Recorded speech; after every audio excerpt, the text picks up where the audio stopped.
छिपुरितनावश छठे अध्याय का सारांश इस प्रकार है। जब नंद महाराज वसुदेव के आदेशानुसार घर लौट रहे थे तो उन्होंने मार्ग पर एक विशाल राक्षस को पड़े देखा और बाद में उसकी मृत्यु के बारे में भी सुना। जब ब्रज के राजा नंद महाराज गोकुल में होने वाले उत्पातों के बारे में वसुदेव के शब्दों पर विचार कर रहे थे तो वे कुछ भयभीत थे और उन्होंने श्रीहरि के चरण कमलों में शरण ग्रहण की। उसी बीच कंस ने गोकुल गांव में पूतना नाम की एक राक्षसी भेजी जो इधर उधर घूम घूम कर छोटे छोटे बच्चों को मार डालती थी।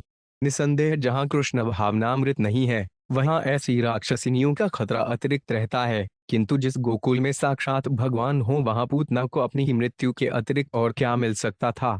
एक दिन पूतना बाह्य आकाश से नंद महाराज के घर गोकुल में पहुंची और अपनी योग शक्ति से अति सुंदर खरी का रूप धारण कर लिया। वह साहस करके बिना किसी की अनुमति लिए सीधे कृष्ण के शयन कक्ष में घुस गई। कृष्ण कृपा से उसे किसी ने घर में या कमरे में घुसने से मना नहीं किया क्योंकि कृष्ण की ऐसी ही इच्छा थी। बालक कृष्ण ने जो राख से ढको अग्नि के समान थे, पूतना को देखा और सोचा कि मुझे इस सुंदर स्त्री के रूप वाली राक्षसिनी का वध करना होगा। योग माया तथा भगवान के प्रभाव से मोहित होकर पूतना ने कृष्ण को अपनी गोद में ले लिया तो न तो रोहिणी ने मना किया न ही यशोदा ने। तब पूतना कृष्ण को अपने स्तन पिलाने लगी, किंतु उनमें विष चुप पड़ा हुआ था। इसलिए बालक कृष्ण ने उसके स्तन इतनी जोर जोर से चूसे कि उसे असह्य पीड़ा हुई, जिससे वह अपना असली रूप में आकर भूमि पर गिर पड़ी। तब कृष्ण उसके स्तन पर एक छोटे शिशु को तरह खेलने लगे। उन्हें खेलता हुआ देखकर गोपियों को राहत हुई और उन्होंने बच्चे को अपनी गोद में उठा लिया। इस घटना के बाद गोपियां चौकन्नी रहने लगीं जिससे कोई राक्षसनी आक्रमण न करे। तब माता यशोदा ने बालक को अपना दूध पिलाया और बिस्तर पर लिटा दिया। तब तक नंद तथा उनके संगी ग्वाले मथुरा से लौट आए थे और जब उन्होंने पूतना के विशाल मृत शरीर को देखा तो वे हक्के बक्के रह गए। हर एक को आश्चर्य हो रहा था कि वसुदेव ने इस दुर्घटना का पूर्वानुमान लगा लिया था। अत सारे लोग वसुदेव को दूर रहे दृष्टि की प्रशंसा करने लगे। ब्रजवासियों ने पूतना के शरीर के खंड खंड कर डाले, किंतु कृष्ण द्वारा स्तनपान किए जाने से उसके सारे पाप दूर हो चुके थे। अत जब ग्वालों ने उन टुकड़ों का अग्निदाह किया तो उससे उठे धुएं से चारों ओर की वायु आनंदमय सुगंध से भर गई। इस तरह यद्यपि पूतना ने कृष्ण को मार डालना चाहा था, वे भगवधाम पहुंच गई। इस घटना से हमें यह शिक्षा मिलती है कि यदि कोई व्यक्ति कृष्ण से थोड़ा बहुत भी लगाव रखता है, चाहे वह शत्रु भाव से क्यों ना हो, तो उसे सफलता अवश्य मिलती है। भला उन भक्तों के विषय में क्या कहा जाए जो कृष्ण प्रेम में सहज ही अनुरक्त रहते हैं। जब ब्रजवासियों ने पूतना वध तथा शिशु की कुशलता का समाचार सुना तो वे अत्यधिक प्रसन्न हुए। नंद महाराज ने बालक को अपनी गोद में उठा लिया और संतोष की सांस ली। श्री शुक उवाच नंदः पथि बच शौरेन मृषेति विकिंतयन् हरिजगाम शरण मुत्पाताग्मषड्रितः। नौ शुकदेव गोस्वामी ने कहा, हे राजन, जब नंद महाराज घर वापस आ रहे थे तो उन्होंने विचार किया कि वसुदेव ने जो कुछ कहा था वह असत्य या निरर्थक नहीं हो सकता।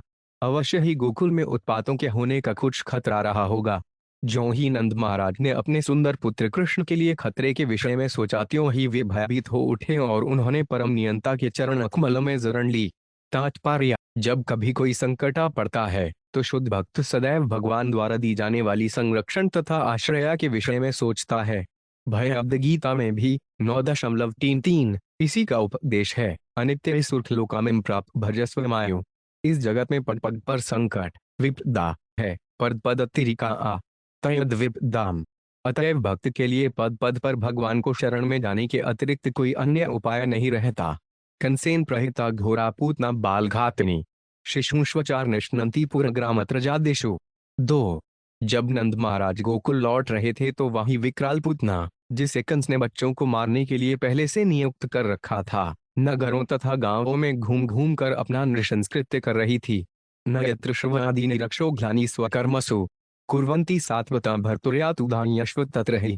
3 है राजन, जहां भी लोग कीर्तन तथा श्रवण द्वारा भक्त कार्यों की अपनी वृत्तियों में लगे रहते हैं, श्रवण कीर्तन विष्णु, वहां बुरे लोगों से किसी प्रकार का खतरा नहीं रहता। जब साक्षात भगवान वहां विद्यमान हों तो गोकुल के विषय में किसी प्रकार की चिंता की आवश्यकता नहीं थी। तात्पर्य, शुकदेव गोस्वामी ने महाराज परीक्षित की चिंता दूर करने के लिए ही यह श्लोक कहा। क्योंकि महाराज परीक्षित कृष्ण भक्त थे, अतएव जब उन्होंने समझा कि गोकुल में पूतना उत्पात मचा रही थी तो वे कुछ क्षुब्ध हो उठे। इसलिए शुकदेव गोस्वामी ने उन्हें आश्वस्त किया कि गोकुल में कोई खतरा नहीं था। श्रील भक्ति विनोद ठाकुर का गीत है। नामाश्रयकारी यत्ने तुम्ही था कह आपन काजे। इसलिए हर एक को सलाह दी जाती है कि वह हरे कृष्ण महामंत्र कीर्तन का आश्रय ग्रहण करे और अपने कार्य में लगा रहे। इसमें कोई हानि नहीं किंतु लाभ अथाह है। यहाँ तक कि भौतिक दृष्टि से भी सभी प्रकार के खतरों से बचने के लिए हरे कृष्ण मंत्र का कीर्तन करना चाहिए। यह जगत खतरे से पूर्ण है, पद पद यदिदाम। इसलिए हमें हरे कृष्ण महामंत्र का कीर्तन करने के लिए प्रोत्साहित होना चाहिए, जिससे हमारे परिवार, समाज, पड़ोस तथा देश के सारे काम आसानी से चलें और कोई खतरा न रहे। सखेचन दोत्पते पूतनानंद गोकुलम योगशित्वा मायात्मान प्रविशत कामनारिणी। 4। एक बार स्वेच्छा से विचरण करने वाली पूतना राक्षसी बाह्य आकाश अंतरिक्ष में घूम रही थी, तो वह अपनी योग शक्ति से अपने को अति सुंदर स्त्री के रूप में बदलकर नंद महाराज के स्थान गोकुल में प्रविष्ट हुई। तात्पर्य, राक्षसी या ऐसी योग शक्ति जानती हैं जिनसे जे यंत्रों के बिना ही बाह्य आकाश में यात्रा कर सकती हैं। आज भी भारत के कुछ भागों में ऐसी डाइनें, जादूगरनियां हैं जो डंडे पर बैठकर पलक मारते एक स्थान से दूसरे स्थान पहुंच जाती हैं। पूतना को यह कला आती थी। उसने सुंदर खच्चरी का वेश धारण कर नंद महाराज के धाम गोकुल में प्रवेश किया। ताकेश बंद वितिशक्त मलिका बुहानितम बस्तन कृछु मध्यमाम सुवासंकल्पित करभूषण दैश त्विशोला सत्कुंतल मणिता नाम। 5। वल्गुस्मिता पांडु विसर्ग वीक्षित महरंती बनिताम ब्रजोक्साम अमन सत्ताम भोज करेन रूपिणी घोष श्री अंद्रलमिवाग्ताम पतिम। 6। उसके नितंब भारी थे, उसके स्तन सुदृढ़ तथा विशाल थे, जिससे उसकी पतली कमर पर अधिक बोझ पड़ता प्रतीत हो रहा था। वह अत्यंत सुंदर वस्त्र धारण किए थी। उसके केश मल्लिका फूल की माला से सुसज्जित थे जो उसके सुंदर मुख पर बिखरे हुए थे। उसके कान के कुंडल चमकीले थे। वह हर व्यक्ति पर दृष्टि डालते हुए आकर्षक ढंग से मुस्कुरा रही थी। उसकी सुंदरता ने ब्रज के सारे निवासियों का, विशेष रूप से पुरुषों का ध्यान आकृष्ट कर रखा था। जब गोपियों ने उसे देखा तो उन्होंने सोचा कि हाथ में कमल का फूल लिए लक्ष्मी जी अपने पति कृष्ण को देखने आई हैं। बालगृह तत्र विचिन्वती शिशून्यः छयानन्तद्पगृहे अस्दनं जत्रकं कंद बाल प्रतिच्छन्न निज्वरुतेज संददर्श तल्पेडग्निमिवाहितां भासी। 7। छोटे छोटे बालकों को ढूंढती हुई बच्चों का वध करने वाली पूतना बिना किसी रोकटोक के नंद महाराज के घर में घुस गई, क्योंकि वे भगवान की पराशक्ति द्वारा भेजी गई थी। वह किसी से पूछे बिना नंद महाराज के उस कमरे में घुस गई जहां उसने बालक को बिस्तरे पर सोते देखा, जो राख में की अग्नि के समान असीम शक्ति संपन्न था। वह समझ गई कि यह बालक कोई साधारण बालक नहीं है, अपितु सारे असुरों का वध करने के हेतु आया है। तात्पर्य, असुरगण सदैव उत्पात मचाते और हत्या करते रहते हैं, किंतु नंद महाराज के घर में बिस्तर पर लेटा बालक असुरों का वध करने के लिए उत्पन्न हुआ था। विबुधितां बालकमार्गार्हचराचरात्मा सन्निमीलिते क्षण अनंतमारोप्य दर्जुमन तक यथोर्गन सुप्तम बुद्धिराजुद्धि। 8। बिस्तर पर लेटे सर्वव्यापी परमात्मा कृष्ण ने समझ लिया कि छोटे बालकों को मारने में पटु यह डाइन पूतना मुझे मारने आई है। अतएव उन्होंने अपनी आंखें बंद कर ली, मानो उससे डर गए हों। तब पूतना ने अपने विनाश रूप कृष्ण को अपनी गोद में ले लिया, जिस तरह की बुद्धिहीन मनुष्य सोते सांप को रस्सी समझकर अपनी गोद में ले लेता है। तात्पर्य, इस श्लोक में 2 जटिलताएं हैं। जब कृष्ण ने देखा कि पूतना मुझे मारने आई है, तो उन्होंने सोचा कि कईयों की यह स्त्री मातृ स्नेह दिखाने आई है, भले ही वे कृत्रिम कलिना होत, उसे वर देना चाहिए। फलत उन्होंने कुछ चिंता से उसे देखा और फिर अपनी आंखें बंद कर लीं। पूतना राक्षसी भी सकपकाई थी। वह इतनी बुद्धिमान न थी जो समझ पाती कि वे सोते सर्प को अपनी गोद में ले रही है। उसने सर्प को सामान्य रस्सी समझा। अंतकय तथा अनंतय, ये दोनों शब्द परस्पर विरोधी हैं। बुद्धिमान न होने के कारण पूतना ने सोचा कि वह अपने अंतकय अर्थात काल को मार सकती है, किंतु अनंत होने से उस बालक को कोई नहीं मार सकता था। तीक्ष्ण नृताम तेवाम चेष्टिता वीक्षव्यांतरा कोश परिचदासिवत वरस्त्रियं तत्प्रभ्यं न धर्षिते निरीक्ष्यमाणे जनिहातेष्ठताम। 9। पूतना राक्षसी का हृदय कठोर एवं क्रूर था, किंतु ऊपर से वे अत्यंत स्नेहमयी माता सदृश लग रही थी। वह मुलायम म्यान के भीतर तेज तलवार जैसी थी। यद्यपि यशोदा तथा रोहिणी ने उसे कमरे के भीतर देखा, किंतु उसके सौंदर्य से अभिभूत होने के कारण उन्होंने उसे रोका नहीं, अपितु वे मौन रह गईं, क्योंकि वे बच्चे के साथ मातृवत व्यवहार कर रही थी। तात्पर्य: यद्यपि पूतना बाहरी क्री थी और साक्षात भयानक काल थी, क्योंकि उसके हृदय में बालक को मार डालने का संकल्प था, किंतु जब वे आई और उसने बालक को अपनी गोद में ले लिया तो बालक की माताएं उसके सौंदर्य पर इतनी मुग्ध होगी कि उन्होंने उसे ऐसा करने से रोका भी नहीं। कभी कभी सुंदर खत्री अत्यंत घातक होती है, क्योंकि लोग उसकी ब्राह्म सुंदरता पर मोहित होकर माया मोहित यह नहीं समझ पाते कि उसके मन में आखिर है क्या। जो लोग बहिरंगा शक्ति के सौंदर्य द्वारा मुग्ध हो जाते हैं वे माया मोहित कहलाते हैं।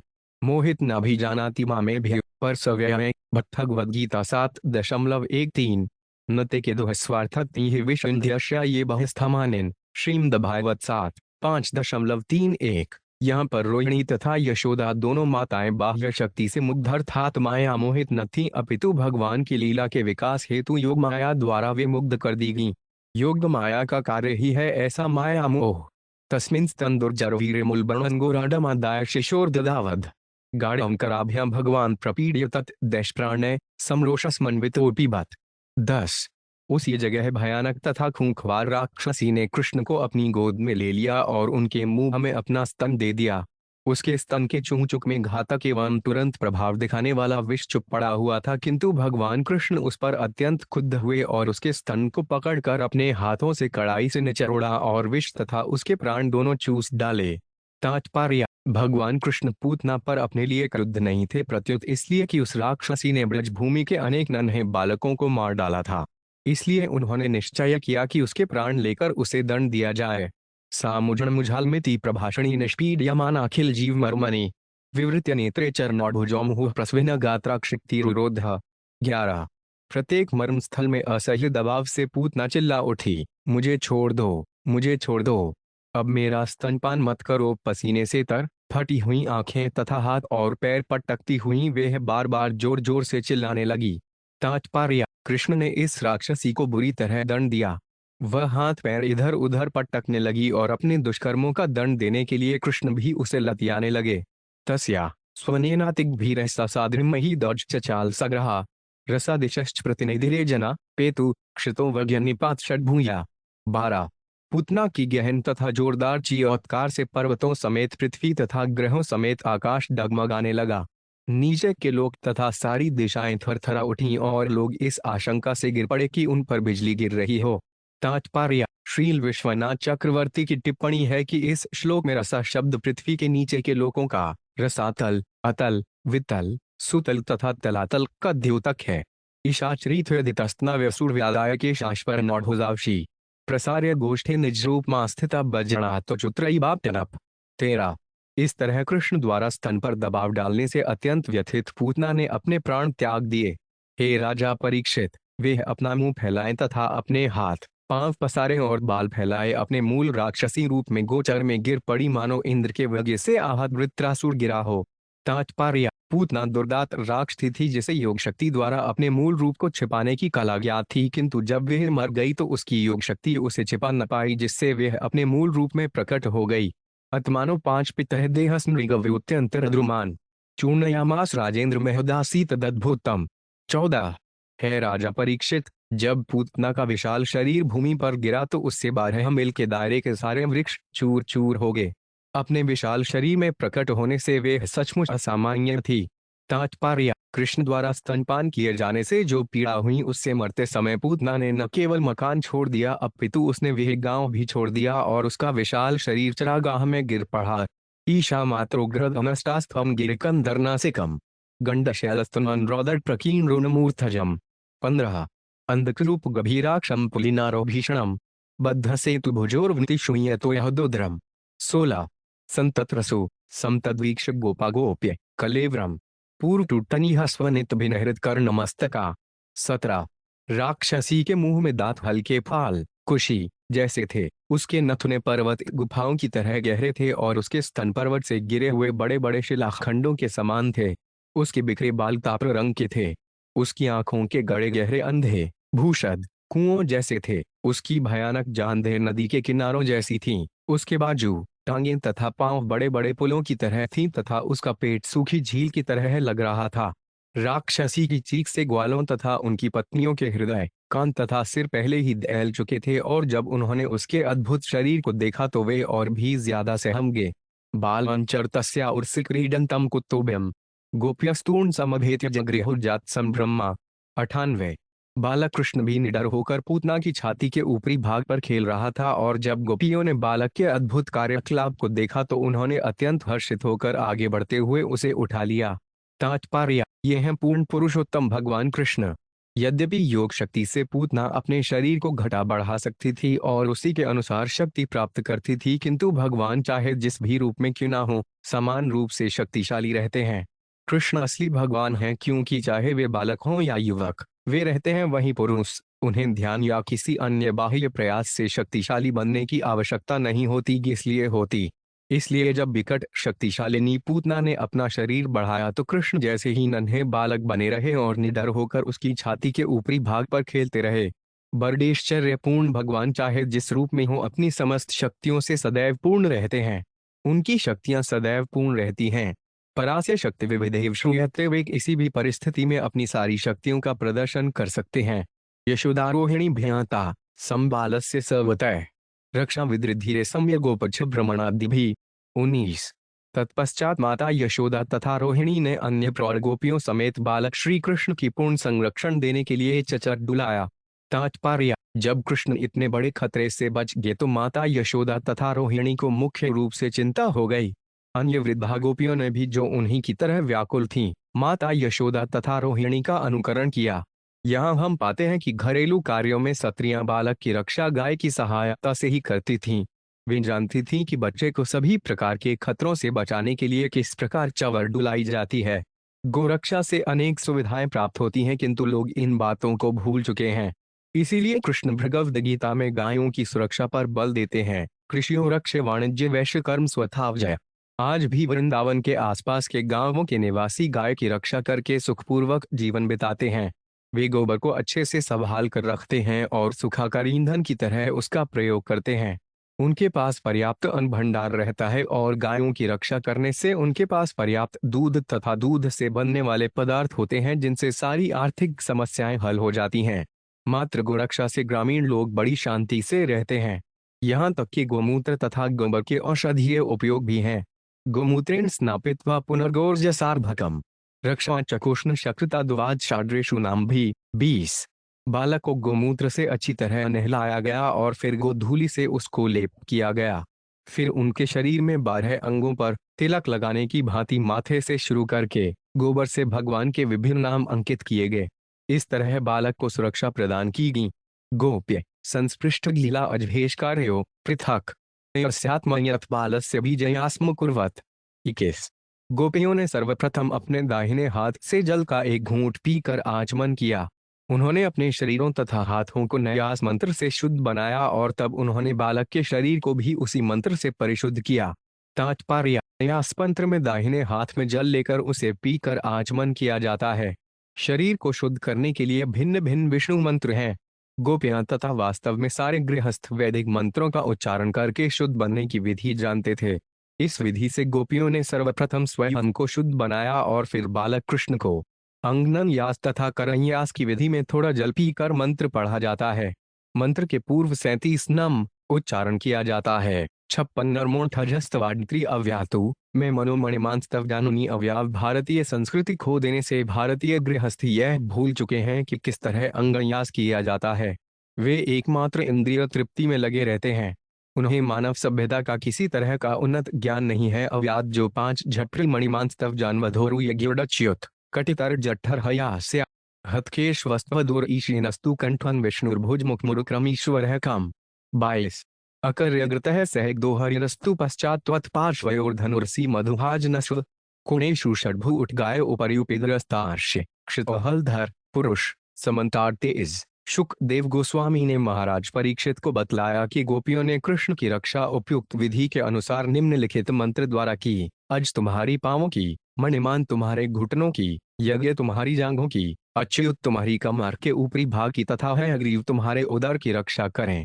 केशव तुम्हारे हृदय की, ईश तुम्हारे वक्ष स्थल की, सूर्य देव तुम्हारे गले की, विष्णु तुम्हारे भुजाओं की, उरुक्रम तुम्हारे मुंह की तथा ईश्वर तुम्हारे सिर की रक्षा करें। चक्री आगे से, गदाधारी हरि पीछे से तथा धनुर्धर मधुहा एवं खड्ग भगवान विष्णु दोनों ओर से तुम्हारी रक्षा करें। शंखधारी उरुगाएं समस्त कोणों से तुम्हारी रक्षा करें। उपेंद्र ऊपर से, गरुड़ धरती पर तथा परम पुरुष हलधर चारों ओर से तुम्हारी रक्षा करें।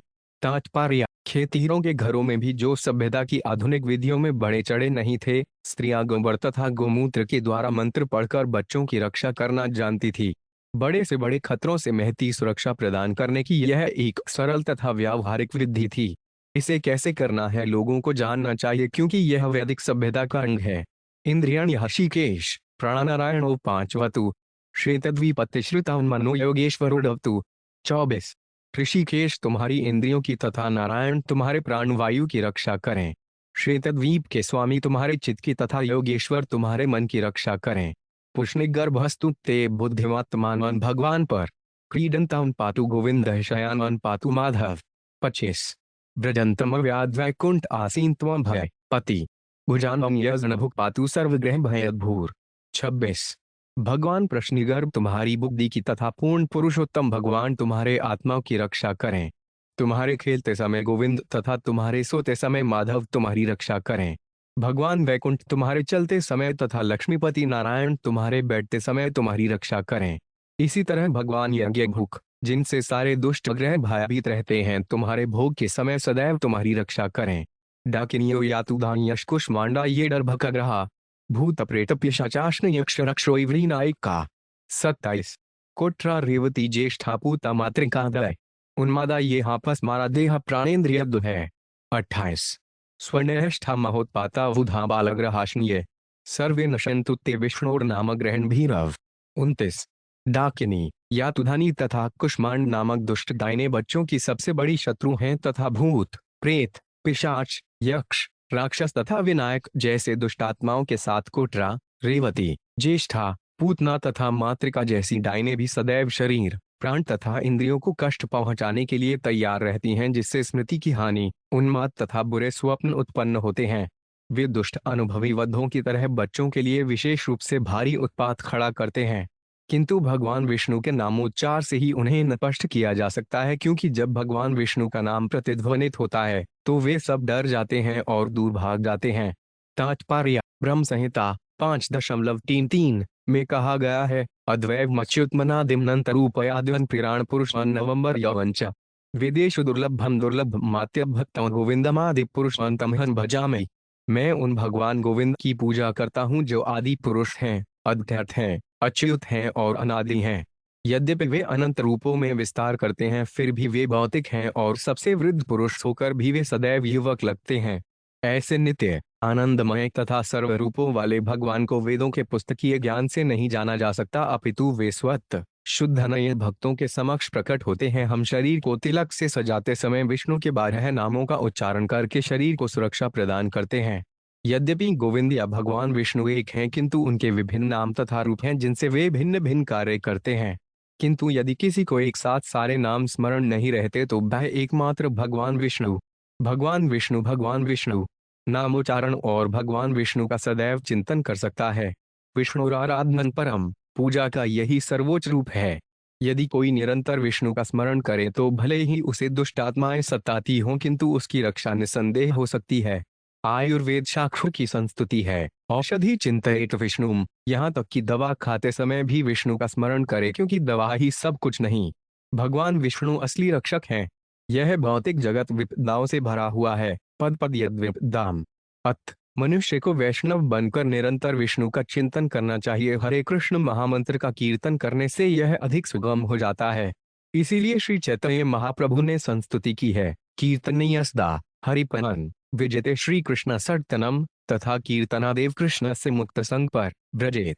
श्री शुक उवाचति प्रणय बधाभिगोम्पी भी कृतरक्षणम पायतत्वास्तन माता संयवेशिदात्मजम। 30। श्रील शुकदेव गोस्वामी ने आगे कहा, माता यशोदा समेत सारी गोपियां मातृस्नेह से बधी हुई थीं। इस तरह बालक की रक्षा के लिए मंत्रोच्चारण के बाद माता यशोदा ने बच्चे को अपना दूध पिलाया और उसे बिस्तर पर लिटा दिया। तात्पर्य, जब बालक अपनी माता के स्तनों का दूध पीता है तो यह स्वस्थता का शुभ लक्षण है। इसलिए वृद्धा गोपियां कृष्ण को सुरक्षा प्रदान करने के लिए केवल मंत्रोच्चारण से ही संतुष्ट नहीं हुई, अपितु उन्होंने इसकी भी परीक्षा की कि उनके बालक का स्वास्थ्य ठीक है कि नहीं। जब बालक ने स्तन से दूध चूसा तो इससे पुष्टि हो गई कि बालक स्वस्थ है, और जब गोपियां पूरी तरह तुष्ट होगी तो उन्होंने बालक को उसके बिस्तेरे पर लिटा दिया। तव नंदाद्यो गोपा मधुराया ब्रज जगता विलोक्य पूतना देहन बभूवुर्ति विस्मिता। 31। तब तक नंद महाराज समेत सारे ग्वाले मथुरा से लौट आए, और जब उन्होंने रास्ते में पूतना के विशाल काम शरीर को मृत पड़ा देखा तो वे अत्यंत आश्चर्यचकित हुए। तात्पर्य: नंद महाराज के आश्चर्य को कई प्रकार से समझा जा सकता है। पहला तो यह कि ग्वालों ने इसके पूर्व वृंदावन में इतना विशाल शरीर नहीं देखा था, इसलिए सभी लोग आश्चर्यचकित थे।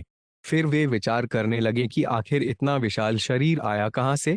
क्या यह आकाश से घिरा था, या क्या किसी भूल से या किसी योगिनी की शक्ति से वे वृंदावन को बजाय किसी दूसरे स्थान पहुंच गए हैं? वे ठीक से अनुमान नहीं लगा सके कि क्या हुआ, इसीलिए वे आश्चर्यचकित थे। नूनम बतर्षि सज्ञातो योगेशो वा समास्य सैभृष्टो यात्पातो यदाहान कद्दुज्दुभि। 32।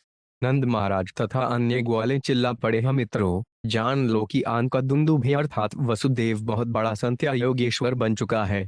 अन्यथा वह इस उत्पात को पहले से कैसे देख सकता था और हमसे इसकी भविष्यवाणी कैसे कर सकता था? तात्पर्य: इस श्लोक से क्षत्रियों तथा बेचारे वैश्यों का अंतर प्रकट होता है। वसुदेव राजनीतिक स्थिति का अध्ययन करके देख सकते थे कि क्या होने वाला है, जबकि खेतिहरों के राजा नंद महाराज इतना ही अनुमान लगा सकते थे कि वसुदेव महाराज परम संत हैं और उन्हें योग शक्ति प्राप्त हो चुकी है। वास्तव में वसुदेव के अधीन सारी योग शक्तियां थीं, अन्यथा वे कृष्ण के पिता कैसे बनते?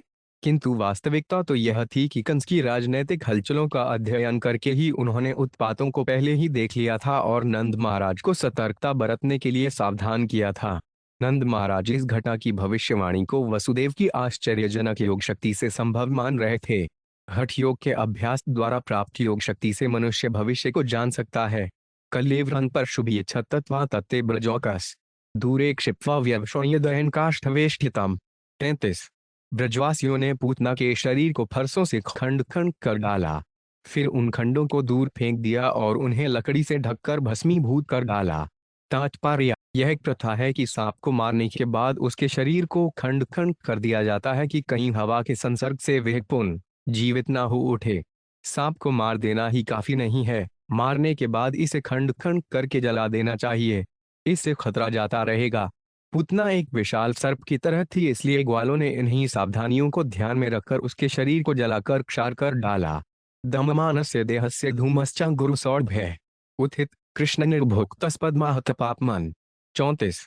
चूंकि कृष्ण ने उस राक्षसी पूतना का स्तनपान किया था, इस तरह जब कृष्ण ने उसे मारा तो वह तुरंत समस्त भौतिक कल्मश से मुक्त हो गई, उसके सारे पाप स्वतः ही दूर हो गए। अतएव जब उसके विशाल शरीर को जलाया जा रहा था तो उसके शरीर से निकलने वाला धुआं अगुरु की सुगंध सा महक रहा था। कोई तात्पर्य: कृष्ण भावनामृत का ऐसा ही प्रभाव होता है। यदि कोई व्यक्ति अपनी इंद्रियों को भगवान की सेवा में लगाकर किसी तरह कृष्ण भावना भावित हो जाता है तो वह सारे भौतिक कल्मश से तुरंत मुक्त हो जाता है।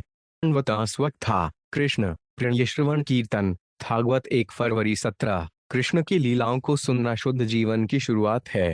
पुण्य श्रवण कीर्तन केवल सुनने तथा कीर्तन करने से मनुष्य शुद्ध बन जाता है।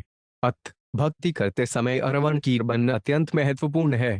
तब मनुष्य शुद्ध इंद्रियों से भगवान की सेवा करना शुरू करता है। ऋषिकेन हृषिकेश सेवनय भक्तिरुच्यते, यह भक्ति कहलाती है। जब यन प्रकारेण प्रत्यक्ष या अप्रत्यक्ष रीति से पूतना से स्तनपान कराकर भगवान की सेवा में उसे लगाया गया तो वह तुरंत शुद्ध बन गई। यहाँ तक कि जब उसका दुष्ट भौतिक शरीर जलकर क्षार हो गया तो उससे अगुरु की सी सुगंध निकली, जो कि अत्यंत अच्छी लगने वाली सुगंधित जड़ी बूटी है। पूतना लोकबालनी राक्षसी रुधिराशना जिघान सोयापि हर्थे स्तन अंधत वापसद गतिम। 35। कि पुनः अर्धया भाकत्या कृष्णाय परमात्मने यक्षण प्रियतमन की नुरक्ता स्तन मात्रो यथा। 36। पूतना सदा ही मानव शिशुओं के खून की प्यासी रहती थी और इसी अभिलाषा से वे कृष्ण को मारने आई थी, किंतु कृष्ण को स्तनपान कराने से उसे सर्वोच्च पद प्राप्त हो गया।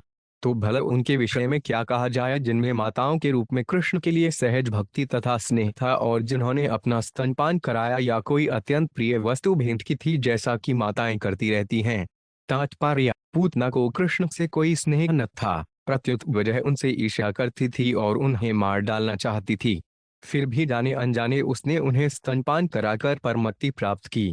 किंतु वात्सल्य प्रेम में अनुरक्त भक्तों की भेंट अत्यंत निष्ठायुक्त होती है। माता अपने पुत्र को स्नेह तथा प्रेम से कोई वस्तु भेंट करना चाहती है तो उसमें ईर्ष्या का लेश मात्र भी नहीं रहता। अत हम यहाँ तुलनात्मक अध्ययन कर सकते हैं। यदि पूतना उपेक्षा भाव से ईर्ष्यापूर्वक स्तनपान कराकर आध्यात्मिक जीवन का ऐसा सर्वोच्च पद प्राप्त कर सकती है, तो भला माता यशोदा तथा अन्य गोपियों के विषय में क्या कहा जाए, जिन्होंने कृष्ण की सेवा लाड़ प्यार के साथ की और कृष्ण की तुष्टि के लिए हर वस्तु अर्पित कर दी। गोपियों को स्वतः परम पद प्राप्त हुआ।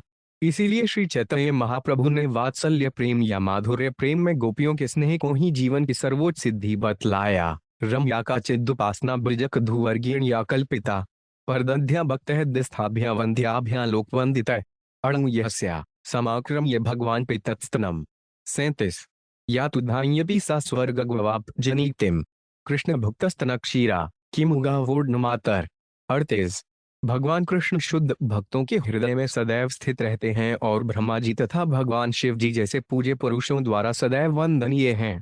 चूंकि कृष्ण ने पूतना के शरीर का आलिंगन अत्यंत प्रेम पूर्वक किया था और भूतनी होते हुए भी उन्होंने उसका स्तनपान किया था, इसलिए उसे दिव्य लोक में माता की गति और सर्वोच्च सिद्धि मिली। तो भला उन गायों के विषय में क्या कहा जाए जिनका स्तनपान कृष्ण बड़े ही आनंद से करते थे और जो बड़े ही प्यार से माता के ही समान कृष्ण को अपना दूध देती थी। तात्पर्य ये श्लोक बतलाते हैं कि भगवान की भक्ति चाहे प्रत्यक्ष की जाए या अप्रत्यक्ष, ज्ञान से की जाए या अनजाने, वे सफल होती है। पूतना ना भक्त थी नहीं अभक्त, वे तो कृष्ण को मारने के लिए कंस द्वारा भेजी गई राक्षसी थी।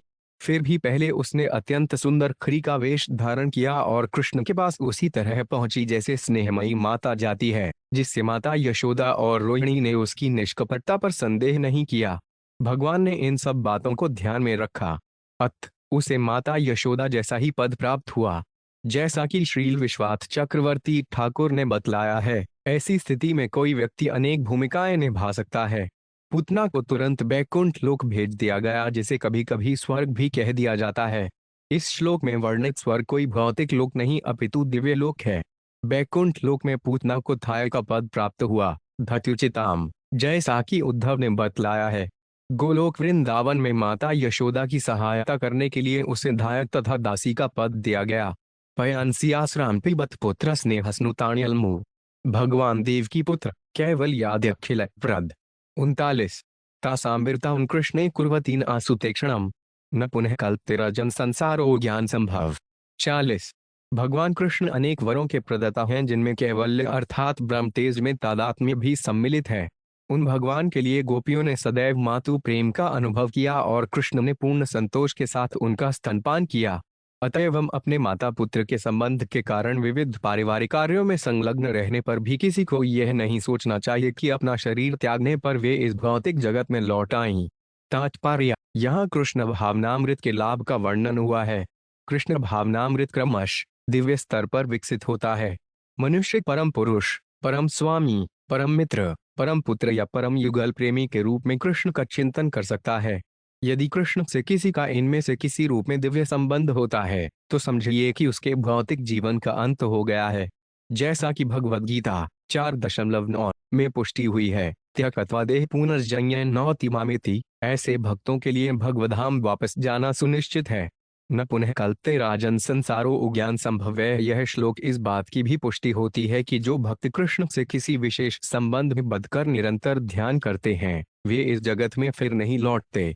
इस संसार में भी वही संबंध है। मनुष्य सोचता है यह मेरा पुत्र है, यह मेरी पत्नी है, यह मेरा प्रेमी है या यह मेरा मित्र है, किंतु ये संबंध क्षणिक माया है, अज्ञान संभव। ऐसी चेतना अज्ञान के कारण उत्पन्न होती है, किंतु जब यही चेतना कृष्ण भावनामृत में जागृत होती है तो उसे पुनः आध्यात्मिक जीवन प्राप्त होता है और वे निश्चित रूप से भगवधाम वापस जाता है। यद्यपि गोपियां रोहिणी तथा माता यशोदा की सखियां थीं और कृष्ण को अपना स्तनपान कराती थीं, परंतु प्रत्यक्षतः कृष्ण की माताएं न थीं, किंतु उन्हें भगवधाम जाने का तथा कृष्ण की सासें, दासियां आदि बनने का वैसा ही अवसर प्राप्त हुआ जैसा कि रोहिणी तथा यशोदा को मिला। संसार शब्द अपने शरीर, घर, पति या पत्नी तथा बच्चों के प्रति अनुरक्ति का द्योतक है, किंतु गोपियां तथा वृंदावन के अन्य वासी अपने पति तथा घर के प्रति वैसा ही स्नेह तथा अनुरक्ति रखते हुए भी कृष्ण को अपने स्नेह का केंद्र बनाए हुए थे। इसीलिए अगले जन्म में उन्हें गोलोक वृंदावन जाने तथा कृष्ण के साथ रहकर शाश्वत दिव्य सुख भोग की प्राप्ति निश्चित है। इस भौतिक जगत से छूटकर दिव्य पद को प्राप्त करने और भगवधाम जाने का सरलतम मार्ग भक्ति विनोद ठाकुर ने सुझाया है। कृष्ण संसार कर छाड़ी वनाचार, सारे पाप कर्मों को त्याग कर कृष्ण के परिवार में रहना चाहिए, तभी मुक्ति निश्चित है। कट्टधूम से सौरभ्यम उपस्ताय ब्रजोक से किमर्धन कुत्ते वेति वदंतो वजमायु। 45। पूतना के जलते शरीर से निकले तृण की सुगंध को सूंघकर दूर दूर के अनेक ब्रजवासी आश्चर्यचकित थे और पूछ रहे थे, यह सुगंधी कहाँ से आ रही है। इस तरह वे उस स्थान तक गए जहाँ पर पूतना का शरीर जलाया जा रहा था। तात्पर्य, शव के जलने से निकले धुएं की गंध रुचिकर नहीं होती, इसीलिए ऐसी अद्भुत सुगंधी से ब्रज के निवासी चकित थे। ते तत्र वर्णिता गोपय पूतनागमनादिकम श उत्वा तनिधन स्वस्ति शिशोश्वासन सुविस्मिता। 42। जब दूर दूर से आए ब्रजवासियों ने पूरी कथा सुननी कि किस तरह पूतना आई और फिर कृष्ण द्वारा मारी गई तो वे हतप्रभ रह गए और उन्होंने पूतना के मारने के अद्भुत कार्य के लिए उस बालक को आशीर्वाद दिया। निसंदेह नंदन महाराज वसुदेव के अत्यंत कृतज्ञ थे जिन्होंने इस घटना को पहले ही देख लिया था। उन्होंने यह सोचकर वसुदेव को धन्यवाद दिया कि वे कितने अद्भुत हैं। नंदय स्वपुत्रमादाय प्रेत्याग तमदार्धी मूर्ध्युपापनाय परमामुद्वन लिभे कुरुद्रय। 43। हे कुरुश्रेष्ठ महाराज परीक्षित, नंद महाराज अत्यंत उदार एवं सरल स्वभाव के थे। उन्होंने तुरंत अपने पुत्र कृष्ण को अपनी गोद में उठा लिया मानो कृष्ण मृत्यु के मुख से लौटे हों और अपने पुत्र के सिर को सूंघकर निसंदेह दिव्य आनंद का अनुभव किया। तात्पर्य, नंद महाराज यह नहीं समझ पाए कि उनके घर के लोगों ने किस तरह पूतना को घर में घुसने दिया, न ही वे इस स्थिति की गंभीरता का अनुमान लगा सके। वे यह नहीं समझ पाए कि कृष्ण ने पूतना को मारना चाहा था और उनकी लीलाएं योग माया द्वारा संपन्न की गईं। नंद महाराज ने तो केवल इतना ही सोचा कि किसी ने उनके घर में घुसकर उत्पात मचा दिया है। यही नंद महाराज का भोलापन था। यह तत्पूतना मोक्ष कृष्ण स्यार्भकमद्भुतम शृणुयाक्षुधया पर्त्यों गोविंदे लभते रतिम। 44। जो कोई भी भगवान कृष्ण द्वारा पूतना के मारे जाने के विषय में श्रद्धा तथा भक्ति पूर्वक श्रवण करता है और कृष्ण की ऐसी बाल लीलाओं के सुनने में अपने को लगाता है, उसे निश्चय यही आदि पुरुष रूप गोविंद के प्रति अनुरक्ति प्राप्त होती है। तात्पर्य, यह घटना जिसमें उस डाइन ने बच्चे को मारने का प्रयास किया किंतु स्वयं मारी गई, निश्चय ही अद्भुत है। इसीलिए इस श्लोक में अद्भुत शब्द प्रयुक्त हुआ है, जिसका अर्थ है विशेष रूप से आश्चर्यजनक। कृष्ण अपने विषय में अनेक अद्भुत कथाएं छोड़ गए हैं।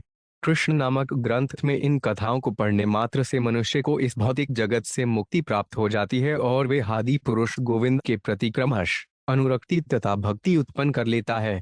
ईश्वर श्रीमद् भागवत के 10वें स्कंद के अंतवर्ग पूतना वध नामक 6ठो अध्याय के भक्ति वेदांत तात्पर्य पूर्ण हुए।